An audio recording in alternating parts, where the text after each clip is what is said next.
8 de la mañana en punto. Y bueno, algunos problemillas técnicos ya resueltos. Muchas gracias a la producción. Vamos de nueva cuenta a saludar a mi querida compañera y amiga Isabel Herrera en su participación. Isabel.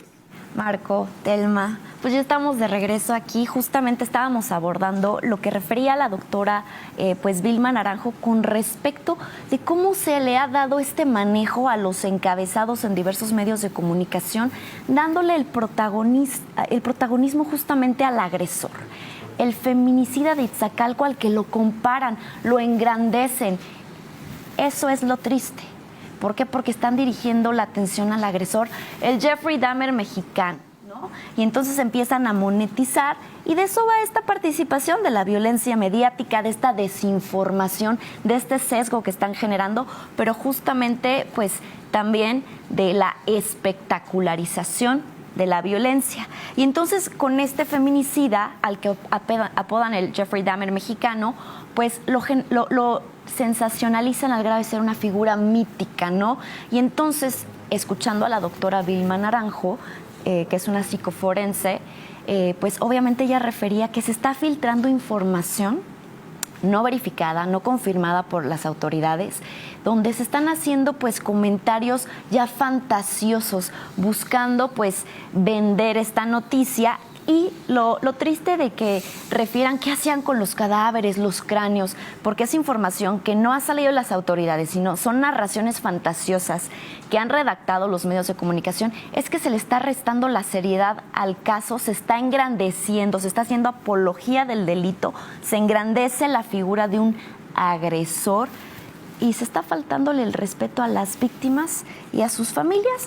Y entonces justamente referir qué es la violencia mediática.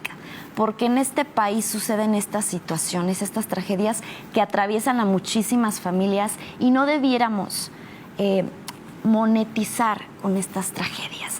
La violencia mediática pues la ejerce cualquier persona física o moral. ¿Por qué? Porque puede ser a través de un medio de comunicación que utiliza a través de medios de comunicación para producir o difundir contenidos que atentan contra la autoestima, la salud, la integridad, la libertad y la seguridad de mujeres y niñas, que impide su desarrollo o que atenta justamente contra su seguridad. Y sí, al ejercer la libertad de expresión y comunicar noticias infortunadas sobre violencias que atraviesan a mujeres y niñas, los medios no deben de vulnerar jamás la dignidad humana de estas personas, porque infortunadamente siempre les digo que las mujeres se nos retrata como objetos de consumo y desde el morbo hasta muertas nos objetifica, subiendo la foto de nuestro cadáver, lucrando con encabezados, pues que obviamente van a llamar la atención, la curiosidad y el morbo de los espectadores, porque quienes estamos en redes sociales, quienes estamos leyendo noticias, estamos en esa calidad de espectadores y entonces se debe de evitar a todas luces la revictimización y el que se justifiquen estos actos de violencia. En numerosas ocasiones la CONAVIM ha reiterado su llamado a medios de comunicación para que no reproduzcan acciones que dañen la dignidad de las mujeres por medio de apología de la violencia o que sean estereotipos basados en el género. Además, referir también que los contenidos mediáticos, según la Ley General de Acceso de las Mujeres a una Vida Libre de Violencia, la CEGOP cuenta con esta atribución para vigilar y promover directrices para que los medios de comunicación favorezcan en todo momento la erradicación de todos los tipos de violencia que atentan contra la dignidad de mujeres y niñas, así como también pues revisar, vigilar la difusión de expresiones basadas en juicios de valor que atentan contra la dignidad de las mujeres. Y aquí hago esta precisión. ¿Por qué no, en lugar de dirigir la atención en estos encabezados que hemos visto, de el feminicida de Iztacalco, el Jeffrey Dahmer mexicano, por qué no mejor dirigir la atención a las omisiones de la Fiscalía? Porque todas estas eran mujeres que estaban en calidad de desaparecidas, que se filtraron sus fichas de búsqueda, de no localización, y ahí las tenían. Es más, a la familia de una le decían que se había ido con el novio. Y entonces eran mujeres que este hombre mató. ¿Qué pasó con esas búsquedas, con esos protocolos de búsqueda?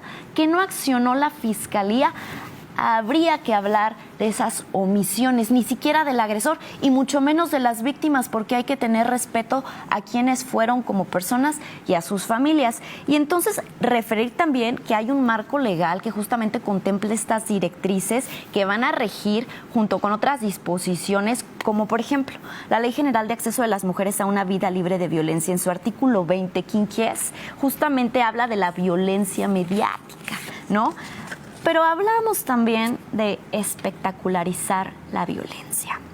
Estuve leyendo a Lidiet Carrión, a Norma Piña, a la doctora Vilma Naranjo, y justamente ellas también pues referían que sí, en diversos casos de violencia feminicida los medios contribuyen a que se revictimice, a que se deshumanice a esta persona. ¿Por qué? Porque ya nos da likes, nos da views. El compartir la noticia redactada de una manera morbosa hace que la gente se enganche e infortunadamente estas narrativas tienden a deshumanizar a estas mujeres, faltarle el respeto a sus familias. Se filtran datos que no debiéramos de conocer como audiencia, como espectadores, como público. Y entonces, infortunadamente, con este avance de las tecnologías, porque ya todo lo leemos en redes sociales, pues hay esta efervescencia, ¿no?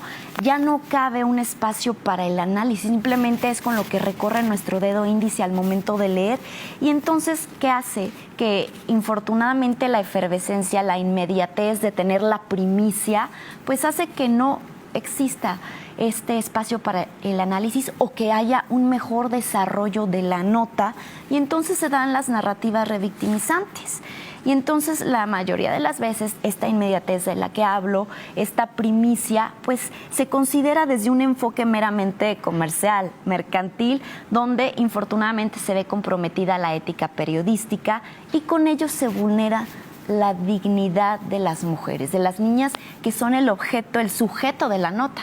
Y entonces hoy en día, por ejemplo, estuve viendo en YouTube diversos influencers que están monetizando, que ni siquiera es su área abordar estas noticias trágicas que hablan de medicina, de otros géneros en lo que comunican en sus redes sociales. Infortunadamente ya se meten a manosear, a discutir con morbo, con información no verificada, no confirmada de la autoridad. Monetizan con la tragedia que atraviesan muchísimas familias, con cómo un hombre que no le vamos a llamar enfermo porque eso es restarle responsabilidad a sus actos, un hombre sano, un sano hijo del patriarcado funcional, asesinó a muchísimas mujeres a lo largo de los años, y aunque la autoridad ya lo tenía pues pillado, de cierta manera ubicado, no hizo nada hasta esta última tragedia que aconteció en abril.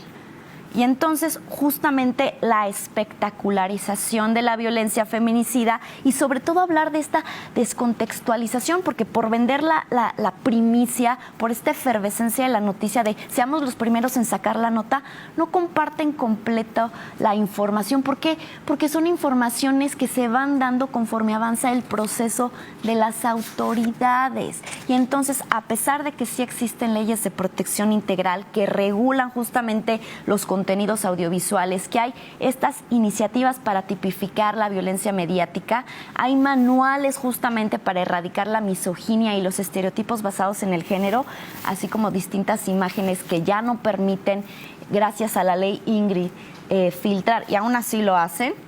Los medios de comunicación aquí, justamente lo que señala Lidiet Carrión, tienen que hacer esta diferenciación de que no pueden filtrar información sin el consentimiento de las familias de las víctimas. También tienen que considerar que al filtrar estos datos personales, hacerlos de conocimiento público, están colocando en riesgo a las familias de las víctimas. Entonces aquí sí hacer la precisión de un poquito más de autocensura y conciencia, porque la libertad de expresión, siempre lo decimos en este espacio, no legitima el discurso de odio, pero tampoco que vulneremos la integridad física, mental, psicoemocional de personas, y menos por personas que están atravesando estos duelos, porque no me imagino lo que puede estar sintiendo la familia de estas mujeres que tal vez hoy encuentran un poquito de certeza al saber que su hija ya no va a regresar y pierden esa esperanza de continuar con la búsqueda. Pero no me imagino lo que sienten cuando están engrandeciendo la figura de un agresor de mujeres, de un agresor que era funcional, que trabajaba en laboratorios, una persona que se decía protector de animales. No me puedo imaginar. Entonces vamos justamente a los hechos. Las sociedades contemporáneas hoy en día se sostienen en este carácter de cómo espectacularizan los eventos que suceden, las noticias se viralizan. ¿Por qué? Porque ya todo le damos scroll, lo recorremos con nuestro dedo y entonces la novedad, esa inmediatez, esa efervescencia dura los segundos en los que nuestro dedo recorrió la pantalla de nuestro móvil o de nuestro iPad.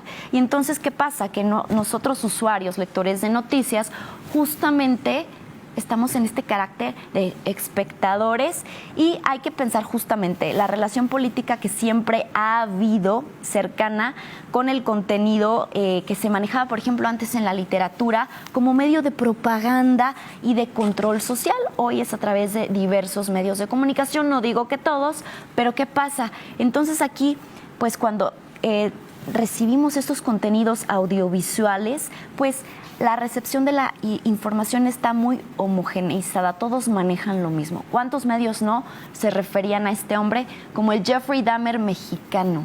¿Por qué engrandecer? ¿Por qué darle un carácter de ficción, de fantasía a una tragedia tan real que le arrebató a muchísimas mujeres a sus familias? Y entonces, pues obviamente también referir la teoría de la aguja hipodémica o la bala mágica, que tendemos a reaccionar similarmente y ante las noticias con radicalismos o con polarizaciones instintivas que evidencian nuestra tendencia a esta efervescencia.